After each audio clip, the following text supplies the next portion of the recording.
Scan to unlock Sovi and ace your tests. Finding divisors in Java is simple with the right operator. Let's solve this loop problem and find the correct missing condition.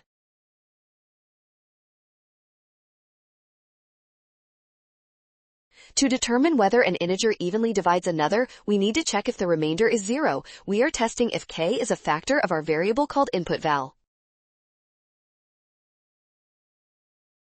In Java, the modulo operator is the percent sign, which calculates that remainder for us. We must divide input val by k and then check if that specific result equals 0. Each time this condition is true, our count variable increases. This logic matches option A, making it the winner for this coding challenge.